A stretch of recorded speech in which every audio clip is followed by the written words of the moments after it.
आइए हम थोड़ा सा समय इब्रानियों की पुस्तक को पढ़ने और उसके चिंतन में लगाते हैं। इब्रानियों के अध्याय 10 को जब हम देखते हैं, आयत 8, ऊपर तो वह कहता है, ना तूने बलिदान और भेंट और होम बलियों और पाप बलियों को चाहा और ना उनसे प्रसन्न हुआ, यद्यपि ये बलिदान तो व्यवस्था के अनुसार चढ़ाए जाते हैं। व्यवस्था क्या है? 613 आज्ञाएं। आपको काम दिए गए हैं, ये काम मत करना, और ये काम भी दिए गए हैं जो आपको करने हैं। जो आपको करने के लिए कहे गए हैं वे भी आपको करने ही हैं। आयत 9, फिर यह भी कहता है, देख मैं आ गया हूँ ताकि तेरी इच्छा पूरी करूँ। अतः वह पहले को उठा देता है ताकि दूसरे को नियुक्त करे। ये दूसरा क्या है? आइए हम इसके बारे में और आगे पढ़ते हैं। आयत 10, उसी इच्छा से हम यीशु मसीह की देह के एक ही बार बलिदान चढ़ाए जाने के द्वारा पवित्र किए गए हैं। आगे परमेश्वर का वचन हमें बताता है कि परमेश्वर ने एक ही बार से हमें यीशु मसीह के द्वारा पवित्र कर दिया है। क्या ऐसा लिखा है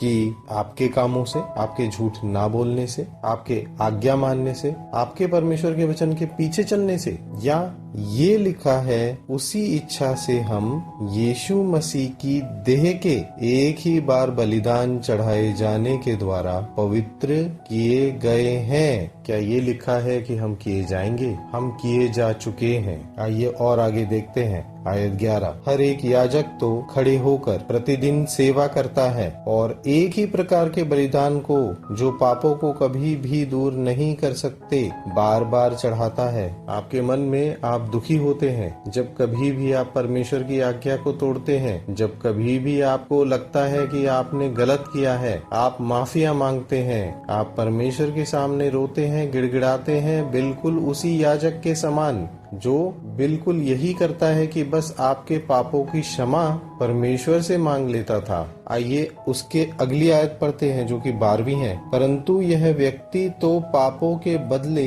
एक ही बलिदान सर्वदा के लिए चढ़ाकर परमेश्वर के दाहिने जा बैठा। परमेश्वर के दाहिने कौन जा बैठा? यीशु मसीह। उन्होंने जो अपना बलिदान चढ़ाया, कब तक के लिए? क्या यदि आप कोई भी अगली गलती करते हैं, कोई भी आप नया अपराध कर देते हैं, क्या वो भी शामिल नहीं? बाइबल कहती है सर्वदा के लिए, हमेशा के लिए। इसीलिए परमेश्वर का वचन कहता है, पूरा हुआ।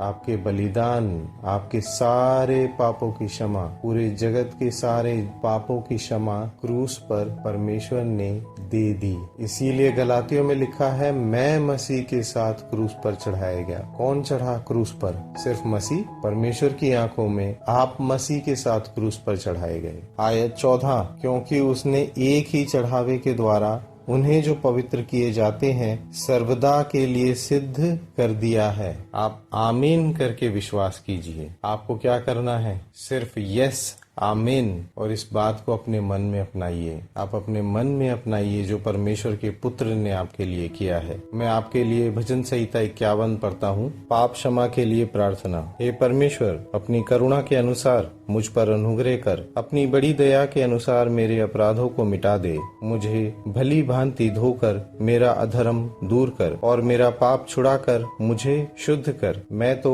अपने अपराधों को जानता हूँ और मेरा पाप निरंतर मेरी दृष्टि में रहता है। मैंने केवल तेरे ही विरुद्ध पाप किया और जो तेरी दृष्टि में बुरा है वही किया है, ताकि तू बोलने में धर्मी और न्याय करने में निष्कलंक ठहरे। देख मैं अधर्म के साथ उत्पन्न हुआ और पाप के साथ अपनी माता के गर्भ में पड़ा।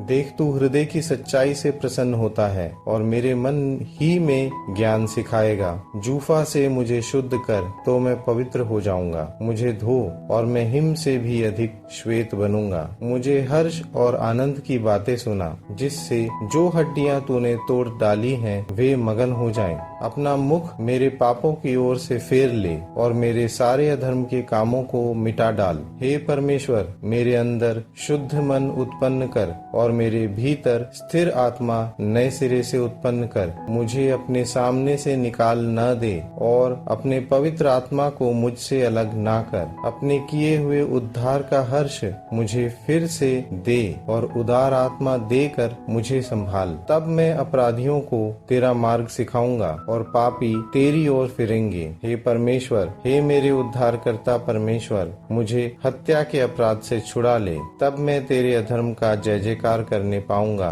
हे प्रभु, मेरा मुंह खोल दे, तब मैं तेरा गुणानुवाद कर सकूंगा। क्योंकि तू होम बलि से प्रसन्न नहीं होता, नहीं तो मैं देता। होम बलि से भी प्रसन्न नहीं होता। टूटा मन परमेश्वर के योग्य बलिदान है। हे परमेश्वर, तू टूटे और पिसे हुए मन को तुच्छ नहीं जानता। प्रसन्न होकर सियोन की भलाई कर, यरूशलेम की शहरपनाह को तू बना। तब तू धर्म के बलिदानों से अर्थात सर्वांग पशुओं के होम बलि से प्रसन्न होगा। तब लोग तेरी वेदी पर बैल चढ़ाएंगे। परमेश्वर को आप कुछ भी नहीं दे सकते हैं, परंतु परमेश्वर ने आपके लिए सब कुछ पूरा किया। यही उन्होंने क्रूस पर यीशु मसीह के द्वारा कहा भी, पूरा हुआ। सारे बलिदान, सारे पापों की क्षमा, आपके लिए सर्वदा का जो बलिदान था वो पूरा हुआ। आप परमेश्वर में बने रहिए, परमेश्वर के वचन में बने रहिए, बाइबल पढ़िए, इब्रानियों की किताब, पूरी किताब आप पढ़िए। पवित्र आत्मा यीशु मसीह के नाम में आपकी अगुवाई करे। आमीन। आप परमेश्वर के बेटे और बेटियां हो, उनके लहू के द्वारा मोल लिए गए हो। आप सर्वदा के लिए पवित्र और धर्मी हो, इसलिए हमें लेपालकपन की आत्मा मिली है, जिससे हम हे अब्बा, हे पिता कहते हैं। यीशु मसीह ने हमें अपना भाई कहा, उन्होंने हमें अपना मित्र भी कहा, और वो इससे लज्जाते नहीं, क्योंकि हमें लहू के द्वारा हियाव है, क्योंकि उन्होंने लहू के द्वारा हमें ऐसा बनाया है। आप सर्वदा के लिए सिद्ध किए जा चुके हो।